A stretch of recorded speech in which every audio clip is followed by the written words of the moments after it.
Hello friends, CTET science series का ये 7वां video है और आज के भी इस वीडियो में हम इम्पॉर्टेंट एमसीक्यूज़ के बारे में बताऊंगा मैं। लेकिन आज का वीडियो कुछ डिफरेंट होने वाला है क्योंकि जो है आज मिक्स्ड एमसीक्यूज़ नहीं होंगे, क्योंकि मिक्स्ड एमसीक्यूज़ सिर्फ 20 क्वेश्चन ही होते हैं और उसमें मैं बहुत ज़्यादा क्वेश्चन एमसीक्यूज़ नहीं करा पाता हूँ। तो इसलिए मैं और अभी 18 तारीख तक ये जो है कि सीरीज़ चलेगा, 18 से 19 जनवरी तक चलने वाला ये सीरीज़। और मैं नहीं चाहता कोई भी सिंगल क्वेश्चन इंपॉर्टेंट वाला आपसे छूटे, इसीलिए आज से जो है कि मैं सीरीज़ में कुछ चेंजेस करूँगा। जैसे कि एनसीईआरटी का जो भी टॉपिक है वो स्टार्ट से लेकर एंड तक जितना भी उससे एमसीक्यूज निकलेंगे वो मैं डायरेक्ट पॉइंट टू पॉइंट आपको बताता जाऊंगा, जो जिनसे होगा कि आपका कोई भी क्वेश्चन नहीं छूटेगा। ठीक है। तो जो भी फर्स्ट टाइम चैनल पे विजिट किया चैनल को सब्सक्राइब कर लेना, क्योंकि ये 19 जनवरी तक 20 जनवरी तक चलेगा। ठीक है। और सारा टॉपिक जितना भी मैं हो सकेगा 19 से 20 जनवरी तक में मैं सब कुछ करा दूंगा, वो भी एनसीईआरटी से पॉइंट टू पॉइंट। ठीक है। तो जैसे कि आज मैं पहला स्टार्ट करने वाला हूँ, जैसे जंतुओं में जनन। तो इससे रिलेटेड जितने भी एमसीक्यूज बनेंगे, किस प्रकार सवाल आएंगे, आपको क्या उत्तर देना है, वो सभी कुछ मैं बताऊंगा और बेसिक रूप से मैं आपको समझा भी दूंगा हायर लेवल तक, जिससे कि आपका कोई भी प्रश्न नहीं छूटेगा। तो चलिए वीडियो को स्टार्ट करते हैं बिना किसी देरी के। तो जंतुओं में जनन, और मैंने हाईलाइट किया है कुछ दूर तक और कुछ दूर मैं अभी करवा दूंगा। अगर आपके पास बुक है तो बुक ओपन कर लीजिए और अगर एक कॉपी ले लीजिए साथ में और पॉइंट टू पॉइंट लिखते जाइएगा। ठीक है। जैसे पहला क्वेश्चन ये बनेगा आपका कि जो है कि जीव अपने अस्तित्व को बनाए रखने के लिए जो है कि किस प्रक्रम का उपयोग करते हैं। ठीक है। या फिर किस प्रक्रम से जीवों का अस्तित्व बना हुआ है, या फिर प्रत्येक जीव जो है कि अपनी उत्तरजीविता के लिए क्या आवश्यक है। तो इस तरह के सवाल में आपका जो आंसर हो जाएगा वो क्या हो जाएगा, जनन। क्योंकि यहाँ पे ये जो प्रक्रम है, जिस प्रकार हम लोग जानते हैं कि हमारे जीवन में जो कि जीने के लिए, ठीक है, हमारा जीवन चल रहा है, उसके पीछे क्या रीज़न है। हम लोगों में पाचन होता है, हम लोगों में पोषण होता है, हम लोगों में परिसंचरण होता है, हम लोगों में श्वसन होता है। ये सभी प्रक्रियाएं हम लोगों में होती है और इसी वजह से हम लोगों का अस्तित्व बना हुआ है, फर्स्ट ऑफ ऑल। ठीक है। और जनसंख्या में वृद्धि करते हैं, उसको जैव प्रक्रम में गिनती नहीं लेते हैं। ठीक है। वो जैव प्रक्रम का हिस्सा नहीं है। ठीक है। जो है कि प्रजनन एक नीड है जिससे अस्तित्व बने हुए है, हम इंसानों का, जानवरों का, पेड़ पौधों का, वो अलग बात है। ठीक है। तो जैव प्रक्रम में अगर ये सवाल भी अगर आ जाता है आपके क्वेश्चन में कि इनमें से कौन सा जैव प्रक्रम का हिस्सा नहीं है, तो आपका उसमें जनन रहेगा ऑप्शन में, तो आप उसको टिक आउट कर दीजिएगा कि जनन जो है कि नहीं है हिस्सा आपका जैव प्रक्रम का। हाँ, हमारे जीवन का हिस्सा है, हमारे जीवन के प्रमुख कार्यों में वो भी है, क्योंकि इनसे अस्तित्व बनाए रखता है जीव, अपने कोई भी जीव अपने अस्तित्व को बनाए रखता है। तभी यहाँ पे है कि जिस प्रकार ये सभी है, श्वसन प्रक्रम के बारे में पिछले कक्षा में पढ़ा है, तो कक्षा छोड़िए वो वाली बात, डायरेक्ट पॉइंट पे आते हैं कि ये प्रक्रम प्रत्येक जीव की उत्तरजीविता के लिए आवश्यक है। ठीक है। और ज़्यादातर जो क्वेश्चन बनेंगे, ये ध्यान दीजिएगा, एनसीईआरटी के ब्लैक पॉइंट का जो है कि जिनसे उनसे जितने भी प्रश्न अगर आप अपने से खुद से सॉल्व करते हैं बैठ बैठ के, तो उनसे आपका जो है कि कोई भी क्वेश्चन सॉल्व करने की स्ट्रैटेजी बढ़ेगी। ठीक है। तो ये था, यहाँ पे कुछ खास नहीं है ये वाले में, और कुछ खास नहीं है, बस इतना ही है कि उत्तरजीविता के लिए आवश्यक है। ठीक है। और वही जो मैंने अभी एक्सप्लेन किया 2 से 4 लाइन में, उसी के बारे में है। ठीक है। अब बढ़ते हैं आगे। अगला पॉइंट है कि जनन की विधियां। ठीक है। जनन की विधियां जो है कि यहाँ से यहाँ तक आपका फालतू है, कुछ नहीं है, यहाँ से कुछ सवाल नहीं बनेगा, सिर्फ सवाल पूछा गया जो कि एनसीईआरटी में पहली और बूझो करके दिया हुआ था। पॉइंट आपका यहाँ से बनता है नीचे कि जो है पौधे की ही तरह जंतुओं में भी जनन की 2 विधियां होती है। ठीक है। तो पहली बात जान लीजिए कि जो जनन होते हैं, मैं जनन की बात कर रहा हूँ, ये नहीं कि किस जीवों में। ठीक है। जनन जो होते हैं 2 प्रकार के होते हैं। पहला आपका होता है लैंगिक जनन होता है और दूसरा होता है अलैंगिक जनन होता है। ठीक है। किसमें, मैं ये नहीं बोल रहा कि जीवों में, पौधों में, इस तरह की बात मैं नहीं कर रहा, मैं बस नॉर्मली बता रहा हूँ। जनन जनन जो होते हैं यानी रिप्रोडक्शन, वो 2 तरह के होते हैं, एक लैंगिक और एक अलैंगिक।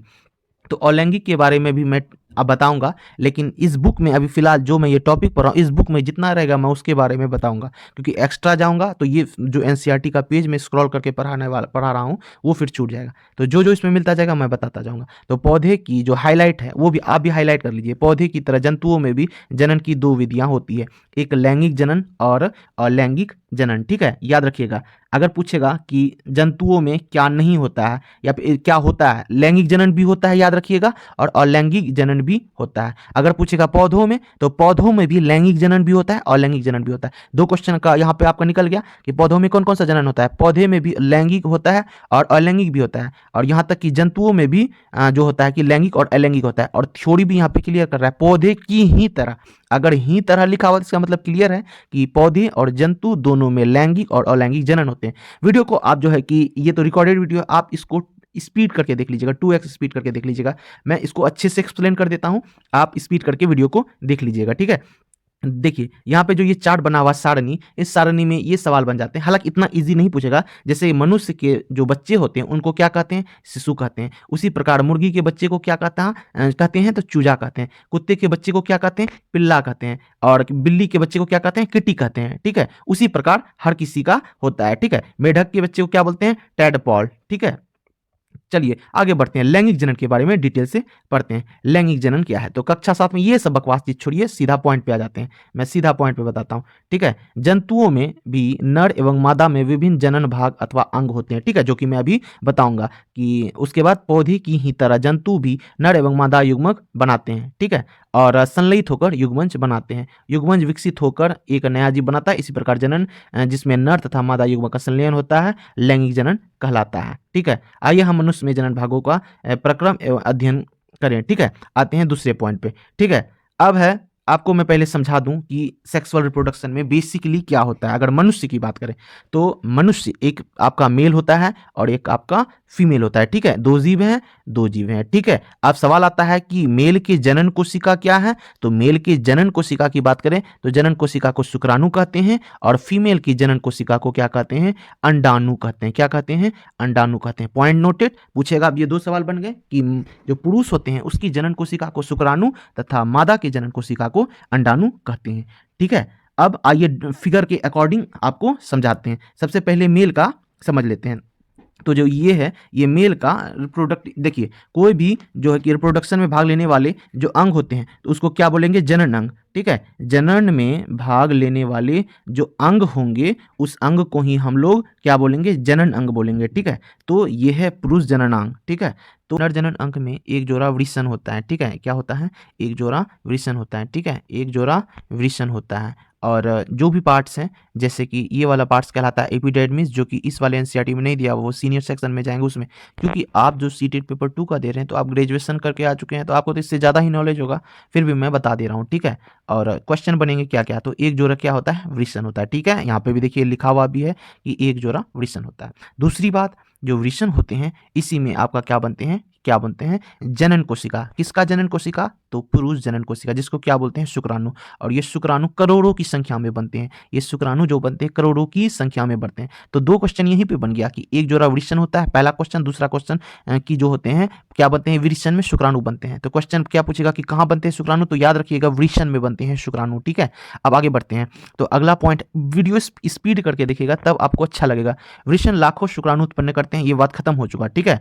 शुक्राणु यदि बहुत सूक्ष्म होते हैं परंतु प्रत्येक में एक सिर, एक मध्य भाग एवं एक पूंछ होते हैं, ठीक है। क्या क्या होते हैं शुक्राणु में, एक सिर होता है, एक मध्य भाग होता है और एक पूंछ होता है, ठीक है। तो ये डायग्राम है किसका, ये डायग्राम है आपका शुक्राणु का, ठीक है, मानव शुक्राणु का, ठीक है। ये मानव शुक्राणु के बारे में मैं बता रहा हूं। तो ये 3 भाग है, याद रखिएगा क्या क्या होते हैं, सिर होता है, मध्य भाग होता है और पूंछ होता है। वास्तव में हर शुक्राणु में कोशिका सामान्य संघटक पाए जाते हैं, हर शुक्राणु में, क्योंकि करोड़ों की संख्या में शुक्राणु उत्पन्न होते हैं वृषण में। और करोड़ों, जितने भी करोड़ों शुक्राणु हैं, हर शुक्राणु का यही सिचुएशन होगा। जो हेड वाला भाग होता है, अब थोड़ा सा डीप चलते हैं। जो हेड वाले भाग होते हैं, हेड वाले भाग में आपका क्या होते हैं, केंद्रक पाए जाते हैं। और उसी केंद्रक में वो गुणसूत्र मिलता है जो कि डिसाइड करता है कि जो शिशु होगा वो पुरुष होगा या नर होगा। मैं आपको बता दूं, जो पुरुष में होता है, हर जीवों में क्रोमोसोम कितना होता है, 46 होता है, ठीक है, डन।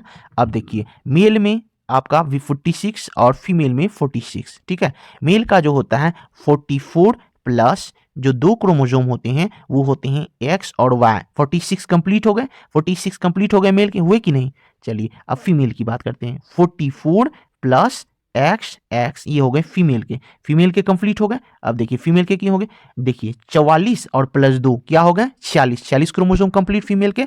चलिए 46 कंप्लीट, 44 प्लस 2 46 कंप्लीट हो गए शुक्राणु मेल के, हाँ हो गए। तो अब इनमें से जो 44 वाले क्रोमोसोम हैं इनको क्या बोलते हैं, ऑटोसोम बोलते हैं। क्या बोलते हैं, ऑटोसोम। और ये जो 2 हैं जो कि डिसाइड करते हैं जो शिशु होगा वो पुरुष होगा वो नर होगा, वो इसी गुणसूत्र पे निर्भर करते हैं, इसी एक्स या इसी वाई पे, ठीक है। तो ये समझ गए। इनसे एक प्रश्न बन जाता है कि पुरुषों के गुण जो जनन ये होते हैं क्रोमोसोम, वो क्या होते हैं, तो एक्स वाई। और जो पुरुषों में गुणसूत्र होते हैं सेक्स क्रोमोसोम, ठीक है, जो जनन गुणसूत्र होते हैं वो क्या होते हैं, एक्स एक्स होते हैं। दो क्वेश्चन यहीं पे बन गए। तीसरा क्वेश्चन, पुरुषों में जो होते हैं कौन डिसाइड करता है कि शिशु बालक होगा, तो आप बोलिएगा वो वाई क्रोमोसोम। कैसे, मैं वो भी बताता हूं। ठीक है, तो ये दो क्रोमोसोम में से हर एक शुक्राणु में कोई एक ही क्रोमोसोम जैसे उसके केंद्रक में होता है, जैसे एक उसके केंद्रक में या तो एक्स होगा या तो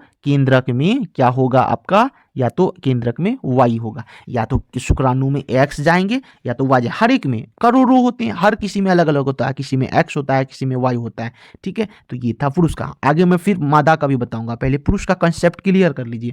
ये होता है, अब आप बोलेंगे कि शुक्राणु कैसे पहुंचता है मादा के अंडाणु से ये फर्टिलाइज करने के लिए। ठीक है, फर्टिलाइज करने के लिए कैसे पहुंचता है, तो उसके लिए जो शुक्राणु होते हैं, शुक्राणु के मध्य वाले भाग में होता है आपका माइटोकॉन्ड्रिया। क्या होता है आपका, माइटोकॉन्ड्रिया होता है। और यही माइटोकॉन्ड्रिया को क्या कहते हैं, कोशिका का ऊर्जागृह कहते हैं, कोशिका का ऊर्जागृह कहते हैं। और ऊर्जागृह का काम क्या होता है, एनर्जी प्रोवाइड करना,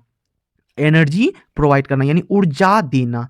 तो शुक्राणु को भी ऊर्जा कौन देता है, इसका मध्य भाग जिसमें माइटोकॉन्ड्रिया होता है।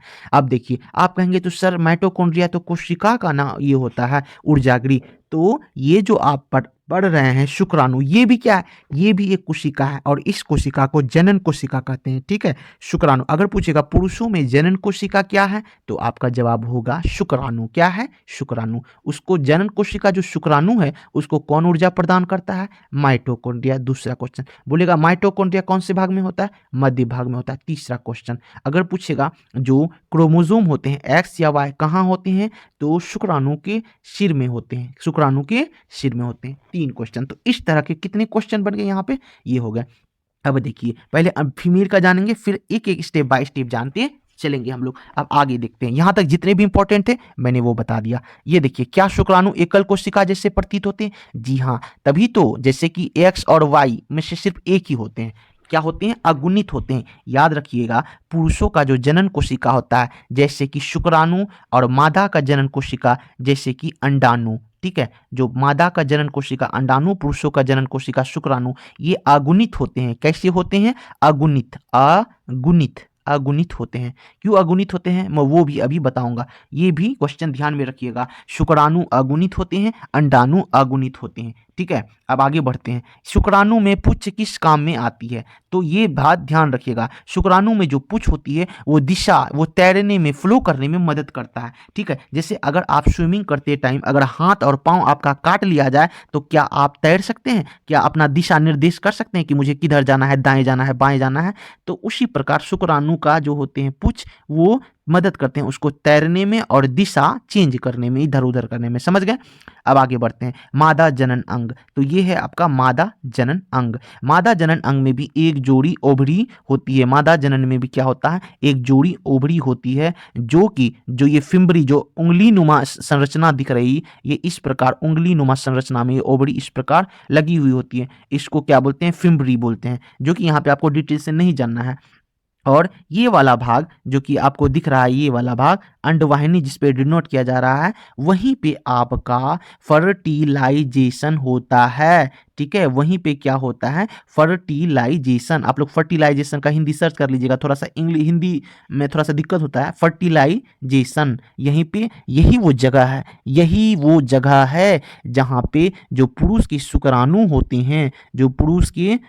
होते हैं, यहीं पे आते हैं, और यहीं पे पुरुष के शुक्राणु और मादा के अंडाणु पहले से उपस्थित रहते हैं, और दोनों आपस में मिलके क्या करते हैं, युग्मंज बनाते हैं, यानी जायगोट बनाते हैं। तो पहले इसका पार्ट का नाम देखिए, फिर मैं आगे डिटेल से बताऊंगा। तो ध्यान रखिएगा, क्वेश्चन क्या बना, एक जोड़ी अंडाणु होता है मादा में भी, जो कि फिंगर लाइक स्ट्रक्चर से ये कैद रहता है, यानी फिंगर लाइक स्ट्रक्चर लगेगा उसको पकड़ के है। ठीक है, इसको फिम्बरी कहते हैं। उसके बाद जो अंग इंपॉर्टेंट है वो जान लीजिए, ओविडक्ट, जिसको कि हिंदी में अंडवाहिनी बोलते हैं, या फैलोपियन ट्यूब।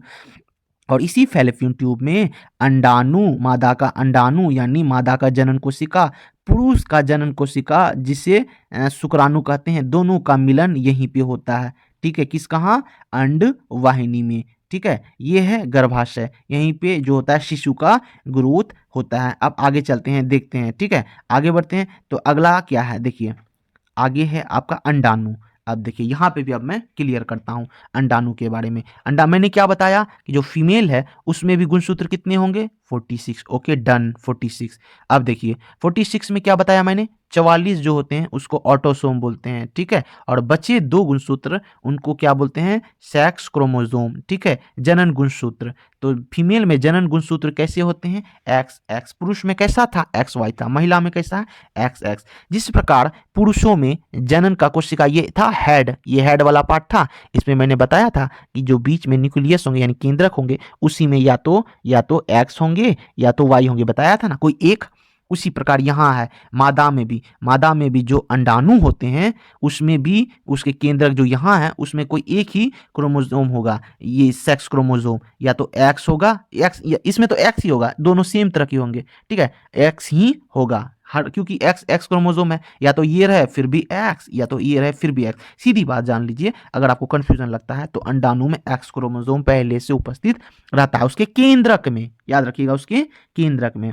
और जो अंडाणु होते हैं उसको क्या कहते हैं, उसको जनन कोशिका कहते हैं, मादा का जनन कोशिका या डिंब कहते हैं, जो प्रत्येक महीने में मादा के अंडाणु अंडवाहिनी में जाके स्थित रहते हैं। यानी प्रत्येक महीने जो मादा है मादा के ये वाले अंडवाहिनी में जाके स्थित हो जाते हैं प्रत्येक महीना, ठीक है। अब आगे बढ़ते हैं, इसके बाद आगे क्या है देखिए, ये है अंडाणु है ना, अंडाणु है यहाँ पे मानव का अंडाणु यानी फीमेल यानी महिला का अंडाणु, और उसमें है ये आपका केंद्रक, और इसी केंद्रक में रहता है आपका एक्स क्रोमोसोम, क्या रहता है एक्स क्रोमोसोम। और इसी में क्या करते हैं पुरुष के स्पर्म, जैसे देखिए यहाँ पे दिख रहा है ये आ रहा है स्पर्म आता है, और इसके केंद्रक में क्या रहता है आपका वाई, या तो वाई होगा और या तो एक्स होगा। तो जो पहले आते हैं तो करोड़ों शुक्राणु, लेकिन कोई एक शुक्राणु ही मादा के अंडाणु के केंद्रक से जाके फर्टिलाइज्ड करता है, ठीक है। तो ये ध्यान रखिएगा क्या करता है, कोई एक ही केंद्रक जाके फर्टिलाइज करता है। तो जो कि अब मैं बताता हूँ डिफरेंस क्या है, ठीक सुनिए। जैसे यहाँ पे इस वाले फिगर से मैं बताता हूँ, जो कि अंडाणु एंटर किया, ठीक है, जो पुरुष का शुक्राणु है एंटर किया, एंटर करने के बाद धीरे धीरे वो कहाँ बढ़ता है ओविडक्ट की ओर जाता है, ओविडक्ट में जाता है, और ओविडक्ट में पहले से क्या प्रेजेंट रहता है आपका ये अंडाणु, ठीक है, ये रहता है आपका वहाँ पे अंडाणु पहले से रहता है, और अंडाणु के केंद्रक में बैठा हुआ रहता है एक्स क्रोमोसोम, और जो स्पर्म आ रहा होता है ये देखिए स्पर्म आ रहा है, और इसके भी केंद्रक में मान लीजिए सपोज दैट वाई क्रोमोसोम है आ रहा है। अब ये पूरा बॉडी वाला पार्ट टूट जाएगा, सिर्फ केंद्रक जाएगा इसके अंदर में, सिर्फ केंद्रक जाएगा। कोई देखिए आता है करोड़ों स्पर्म, लेकिन केवल एक ही स्पर्म अंदर जाते हैं, और इस पर एक जो स्पर्म गया, जैसे कि ये एक स्पर्म अंदर चला गया, ठीक है, अंडाणु के अंदर गया एक स्पर्म के केंद्रक में छिपा हुआ है गुणसूत्र, जिसमें जो कि डिसाइड करेगा कि शिशु लड़का होगा या लड़की। तो अगर एक्स क्रोमोसोम है तो क्या कंडीशन होगा, और वाई क्रोमोसोम है तो क्या कंडीशन होगा, वो मैं आपको बताता हूँ। अब देखिए, अगर पुरुष का एक्स क्रोमोसोम गया, ठीक है, अगर पुरुष का एक्स क्रोमोसोम चला गया और महिला का भी एक्स क्रोमोसोम है, तो एक्स एक्स मिल गया, तो एक्स एक्स कैरेक्टर किसका होता है फीमेल का, तो जो ये होगा शिशु होगा वो फीमेल हो जाएगी। अगर पुरुष के केंद्रक में अगर वाई क्रोमोसोम जाता है, अगर पुरुष के केंद्रक में वाई क्रोमोसोम जाता है, तो महिला में पहले से क्या प्रेजेंट है एक्स क्रोमोसोम, तो क्या बन जाएगा एक्स और वाई क्रोमोसोम मिलके क्या बन जाएगा आपका मेल, ठीक है। तो जो मेल हो जाएगा क्या हो जाएगा, जो शिशु होगा वो मेल होगा। तो ये था, ये डीप जा रहा हूँ इसलिए थोड़ा थोड़ा बहुत आपको ऐसा लग रहा है कंफ्यूजन, लेकिन कंफ्यूजन नहीं करना है, सीधी सी बात है। ये जो शुक्राणु है ये पुरुष का जनन कोशिका है, और ये अंडाणु ये नर का जनन कोशिका है, और ये वाला पार्ट ये है आपका पूरा अंडाणु, जो कि कहाँ होते हैं, जो कि अंडवाहिनी में होते हैं, जो कि अंडवाहिनी में होते हैं। हर महीना 30 दिन में जो एक अंडाणु महिला के ओविडक्ट में जाके यानी अंडवाहिनी में जाके रहते हैं, और जब भी स्पर्म अगर आता है तो स्पर्म के केंद्रक के साथ एक क्रोमोसोम आता है, और वो क्रोमोसोम इनसे फर्टिलाइज करता है, और वो बनाता है मिलके जायगोट, क्या बनाता है वो मिलके जायगोट। यानी आप यहाँ पे देखिए, यहाँ पे जैसे कि मेल फीमेल की कोशिका है और ये मेल का स्पर्म है, दोनों मिले आपस में, मिलने के बाद क्या बन जाता है आपस में, क्या इस प्रक्रिया को क्या कहते हैं, दोनों जब आपस में फ्यूज करते हैं तो वो कहलाता है आपका फर्टिलाइजेशन। एक क्वेश्चन बन जाएगा, क्या इस प्रकार का क्वेश्चन बनेगा, मादा के अंडाणु तथा पुरुष के शुक्राणु कोशिका को आपस में फ्यूज करने की प्रक्रिया को क्या कहते हैं? तो आप बोलेंगे फर्टिलाइजेशन। इसका हिंदी सर्च कर लीजिएगा, या एनसीईआरटी में होगा ही। क्या कहते हैं? आपका फर्टिलाइजेशन। और पूछेगा फर्टिलाइजेशन के फलस्वरूप क्या बनता है? तो इसके फलस्वरूप बन जाता है आपका एक कोशिका, जिसे कहते हैं जायगोट। पूछेगा जायगोट कोशिका किस प्रकृति का होता है? मैंने इसके बारे में क्या बोला था कि ये अगुणित होता है, ये भी अगुणित होता है। जब दो अगुणित आपस में मल्टीप्लाई हो जाए तो क्या कहलाते हैं? द्विगुणित। तो पूछेगा जायगोट किस प्रकार का होता है? तो द्विगुणित होता है। कैसा? तो द्विगुणित होता है। यही देख लीजिए, यहाँ पे है एक कोशिका दोनों का, हाँ फर्टिलाइजेशन को हिंदी में संलयन कहते हैं, अब याद आ गया, संलयन कहते हैं। यहाँ पे दोनों का संलयन हो गया। और ये कहाँ हो रहा है? पूछेगा कि फर्टिलाइजेशन यानी संलयन कहाँ होता है?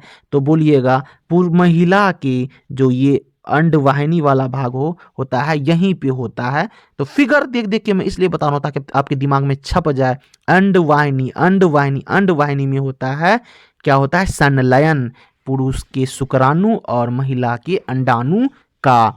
बाकी ये हाईलाइटेड अपने बुक में भी कर लीजिएगा कि अंडे का साइज अलग अलग होता है, यानी प्रत्येक जीवों में अंडे का साइज अलग अलग होता है। जैसे पुरुषों में जो है कि अंडे का साइज जो होता है कि छोटा होता है, सूक्ष्म होता है अंडाणु, और जबकि सबसे बड़ा जो है कि अंड कोशिका किसकी होती है? शुतुरमुर्ग का सबसे बड़ा अंडा होता है।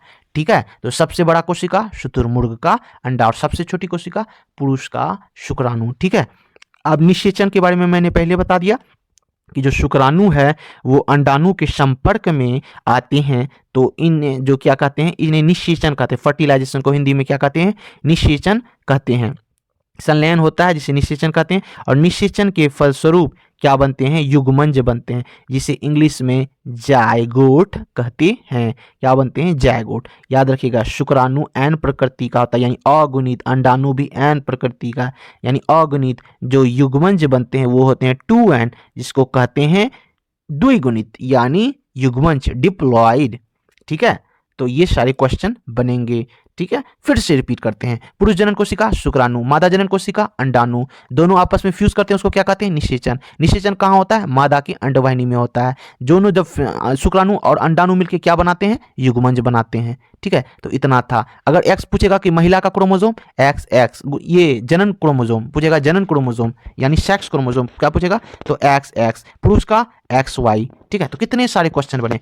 तो पुरुष के शुक्राणु को एनर्जी प्रोवाइड करता है, प्रदान करता है, तो माइटोकॉन्ड्रिया कहाँ होता है? शुक्राणु के मध्य भाग में होता है। पुरुष के कौन से भाग में केंद्र ये X क्रोमोसोम या Y क्रोमोसोम होता है? किस में होता है? तो पूछेगा कि शुक्राणु के सिर वाले भाग में होता है, उसके केंद्रक में। और पूछेगा महिला के कौन से भाग में होता है ये X क्रोमोसोम? तो बोलिएगा अंडाणु के केंद्रक में होता है। ठीक है, तो अब पूछेगा, अब और एक बात जो छूट गया था, अंडाणु कहाँ से रिलीज होता है? तो मैंने बता देता हूं, जो अंडाणु है ये आपका, जैसे कि मैं आपको एक डायग्राम बना के ही बता दूं, बड़ा सा थोड़ा सा ये डायग्राम ये मैंने बनाया, और ये है ओवरी। ठीक है, जो ओवरी से हर महीना रिलीज होता है अंडाणु, आते आते आते आते यहाँ आ जाता है ओविडक्ट में, और इधर से आता है स्पर्म, आपका स्पर्म आता है और यहीं पे आके दोनों फ्यूज कर जाते हैं। ठीक है, तो कहाँ से रिलीज होता है यानी कहाँ से निकलता है? कहाँ बनते हैं अंडाणु? अंडाशय में। कहाँ बनते हैं अंडाणु? अंडाशय में। कहाँ आ जाते हैं अंडाशय बनने के बाद, निकलने के बाद? अंडवाहिनी में। कहाँ के रहते हैं? अंडवाहिनी में। कहाँ होता है आपका ये निषेचन? तो अंडवाहिनी में। उसके बाद जब द्विगुणित यानी युग्मंज बनाते हैं तो धीरे धीरे वहां से आते हैं कहाँ? गर्भाशय में आते हैं वो युग्मंज। फिर युग्मंज धीरे धीरे बनाता है एम्ब्रियो। ठीक है, क्या बनाता है? एम्ब्रियो, जिसको भ्रूण कहते हैं। भ्रूण से फिर फिटस, उसके बाद शिशु, फिर उसके बाद फिर विकसित शिशु बन जाते हैं। और 9 महीने के बाद यानी 280 दिन के बाद, किसी किसी बुक में 270 भी लिखा हुआ है, लेकिन 280 किसी किसी बुक में दिया हुआ, तो 280 दिन के बाद जो होता है आपका जो बच्चा बाहर आ जाता है। और बच्चा बाहर आने की प्रक्रिया को क्या कहते हैं? प्रसव कहते हैं। ठीक है, तो ये था, ये सभी पॉइंट आप हाईलाइट कर लीजिएगा। शुक्राणु वाला पार्ट, निषेचन और उसके बाद युग्मंज कंप्लीट हो गया इधर का। अब उसके बाद इधर अब एक पॉइंट जानते हैं कि निषेचन जो होते हैं आंतरिक भी होते हैं, निषेचन आंतरिक होते हैं और निषेचन बाहरी होते हैं। तो किस किस जीवों में आंतरिक होता है? तो हम मनुष्यों में आंतरिक होता है और बहुत सारे जीवों में आंतरिक होता है। जैसे मनुष्य, हाईलाइट मैंने कर दिया, मनुष्य, गाय, कुत्ते, मुर्गी इत्यादि जंतुओं में आंतरिक निषेचन होता है। अब पूछेगा बाहरी निषेचन किस में होता है? तो बाहरी निषेचन किसमें होता है आपका?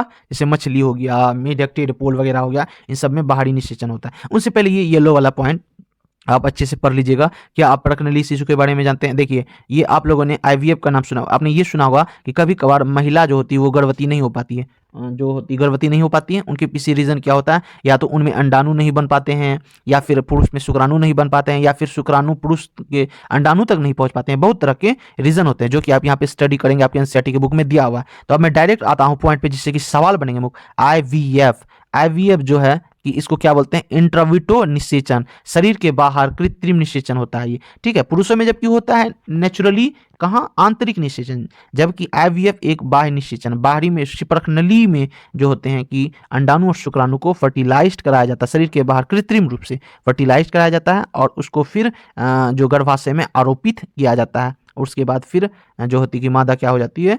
माँ बन जाती है, ठीक है। उसके बाद फिर ये सारा चीज आप इसी येलो वाले लाइन में पढ़ लीजिएगा, ठीक है। ये शॉर्टकट मैंने बता दिया। जो कि प्रश्न बनते हैं मुख्यतः आईवीएफ फुल फॉर्म पूछ दिया जाएगा, पूछेगा बाहरी रूप से ये निषेचन होता है, ठीक है। कैसे, इसका एक प्रोसेस एक बार इसमें पढ़ लीजिएगा, ठीक है। अब बढ़ते हैं अगले प्रश्न की ओर।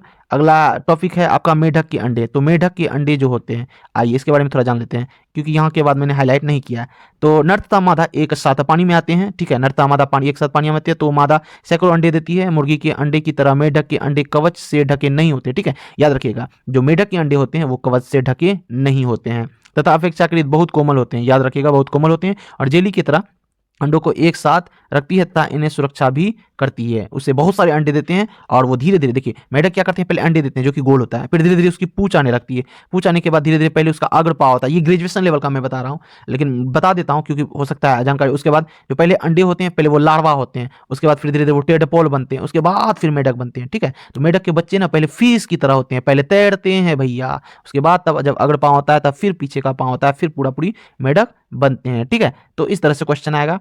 उसके बाद ये मादा जैसे ही अंडे देती है, ठीक है, आगे पढ़ लेते। मादा जैसे ही अंडे देती है उस नर पर शुक्राणु छोड़ देती है, यानी मादा जो अंडे देती है उस पर क्या कर देती है? मादा क्या करते हैं? मादा शुक्राणु, ये पुरुष शुक्राणु छोड़ देते हैं। प्रत्येक शुक्राणु अपनी लंबी पूंछ की सहायता से जल में इधर उधर तैरती रहती है। शुक्राणु अंड कोशिका के संपर्क में आते हैं, जिसके फलस्वरूप निषेचन होता है। इस प्रकार का निषेचन जिसमें नर एवं मादा युग्मन का संलयन मादा के शरीर के बाहर होता है, बाह्य निषेचन कहते हैं। तो पॉइंट क्वेश्चन सिर्फ यही पूछेगा कि बाह्य निषेचन किसमें होता है, तो आपका ऑप्शन दे देगा। देखिए मैं सिर्फ ये पढ़ रहा हूँ इसीलिए आप लोग बोर मत होइएगा, बस क्वेश्चन पॉइंट पकड़ने के लिए मेन है कि बाह्य निषेचन। बाह्य निषेचन पूछेगा किसमें होता है, तो ऑप्शन में आपका मेढक देगा ही देगा। क्या दे देगा? आपका मेढक दे देगा, फिश दे देगा। फिश तो नहीं देगा, हायर क्लास में होता है, मेढक दे देगा। तो आप मेढक को टिक कर सकते हैं। बाह्य निषेचन, निषेचन के बारे में। मछली और मेढक एक साथ सैकड़ों अंडे देते हैं। देखिए मैंने मछली के बारे में बताया था, ठीक, मुझे लगा था नहीं मछली है। मछली और मेढक एक साथ सैकड़ों अंडे देती है, जबकि मुर्गी एक समय में केवल एक ही अंडे देती है, ठीक है। ये बात ध्यान में रखिएगा, मुर्गी एक समय में केवल एक ही अंडे देती है और मछली और मेढक अनेक अंडे देती है।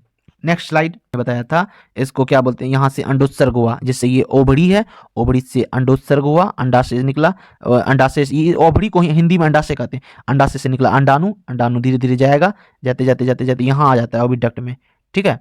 आते आते आते यहाँ पे आ जाता है, ठीक है। इस प्रकार आपका ये डायग्राम में देख सकते हैं, यहाँ पे युग्मंज बना, मान लीजिए थोड़ा सा नीचे दिखा दिया है जबकि यहाँ पे दिखाना था, कोई बात नहीं, बस समझने से मतलब आप बस समझिए। जैसे कि यहाँ पहले युग्मंज बना, उसके बाद का प्रोसेस देखिए क्या, जो कि मैंने पहले बताया, फटाफट देख लीजिए। युग्मंज यहाँ बना, युग्मंज के बाद फिर यहाँ आएगा, फिर यहाँ आता है, फिर धीरे धीरे आएगा आएगा आएगा 8 कोशिका, फिर 16 कोशिका, इस प्रकार बनता है। इसके बाद फिर गैस्टुला, ब्लास्टुला, जो कि आप लोग ग्रेजुएशन में पढ़ेंगे, उतना रहता भी नहीं है इसमें। तो इस प्रकार बहुत सारे कोशिका का समूह बन जाता है और धीरे धीरे फिर ये एम्ब्रियो यानी भ्रूण में चेंज हो जाता है, जो कि यहाँ पे है लिखा हुआ, ठीक है। क्योंकि मैंने बताया ये चीजें नहीं है, तो इसको एक बार देख लीजिएगा, बस इसमें कुछ खास क्वेश्चन इससे नहीं बनेंगे, ठीक है। मेन है यहाँ से देखिए, ये पढ़ लीजिएगा कि एक एकल कोशिका किस प्रकार एक बड़ा जीव बन सकता है। कैसे बन सकता है? वही भ्रूण का पहले निर्माण होगा कोशिका से, भ्रूण का परिवर्तन जो मैंने ऊपर में बता ही दिया है कि निषेचन के परिणाम स्वरूप युग्मंज बनता है, जो विकसित होकर भ्रूण परिवर्तन होता है। युग्मंज लगातार विभाजित होते जाता है, यानी पहले देखिए एन कोशिका था, ये शुक्राणु, ये पुरुष कोशिका, मान लीजिए ये मादा कोशिका, दोनों मिलकर क्या बना है? 2n, यानी 2 कोशिका बने, 2 से फिर और बनते बनते बनते बनते बनते फिर धीरे धीरे धीरे धीरे फिर इस प्रकार का बन जाएगा आपका, इस प्रकार का, यहाँ पे नीचे इस प्रकार एक तरफ आ जाएगा, इस प्रकार बनते बनते धीरे धीरे यहाँ देखिए यहाँ चेंज बाय चेंज होते जा रहा है, इस प्रकार आपका बन जाएगा भ्रूण, ठीक है। आपका बन जाएगा यहाँ पे भ्रूण कहते हैं, ठीक है। इस विकसित हुई संरचना को भ्रूण कहते हैं, जो कि मैंने बता दिया। बस पॉइंट जो क्वेश्चन आएगा उसको समझना है, हर टॉपिक को आप आराम से पढ़ चुके, क्योंकि ये क्रैश कोर्स टाइप से हो रहा है एकदम फास्टली।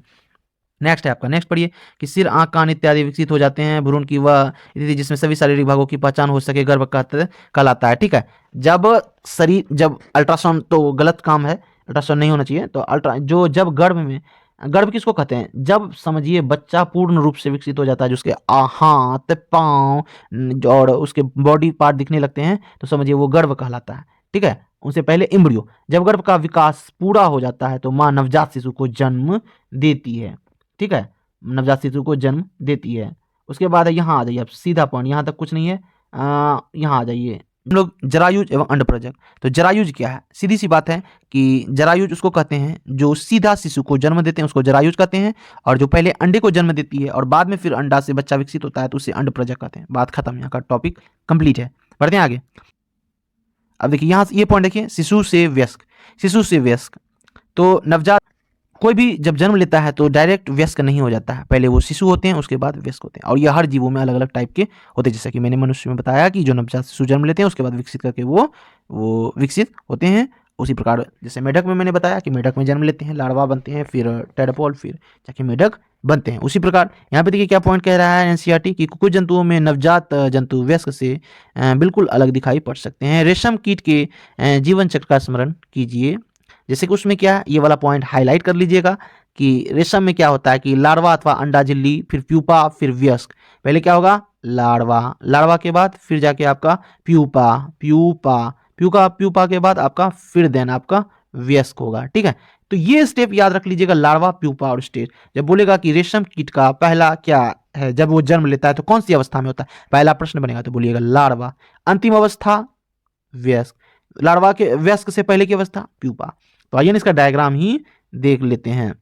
मेढक इस प्रकार के जंतुओं का अन्य उदाहरण देखिए, जिस प्रकार रेशम कीट होते हैं उसी प्रकार मेढक में भी होते हैं। मेढक में भी इसी प्रकार धीरे धीरे विकसित होता है, जिस प्रकार रेशम में होता है ना लार्वा, फिर प्यूपा, फिर तब वयस्क, उसी प्रकार मेढक में होता है। तो याद रखिएगा, मेढक और लार्वा में देखिएगा कि डायरेक्ट विकसित नहीं होता है, धीरे धीरे विकसित होता है। ठीक है, तो मेढक में किस प्रकार का होता है? तो मेढक में पहले अंडा बनता है, फिर टेडपोल जिसको लार्वा बोलते हैं, अंडा टेडपोल लार्वा, उसके बाद फिर जाके वयस्क बनता है। अंडा टेडपोल वयस्क, अंडा टेडपोल वयस्क, अंडा टेडपोल वयस्क, अंडा लार्वा वयस्क। याद रखिएगा। अब एक सवाल जो बना यहाँ पे, बोला मेढक के लार्वा को क्या कहते हैं? सवाल बनता है मेढक के लार्वा को क्या कहते हैं? तो बोलिएगा टेडपोल। ठीक है, क्या बोलिएगा?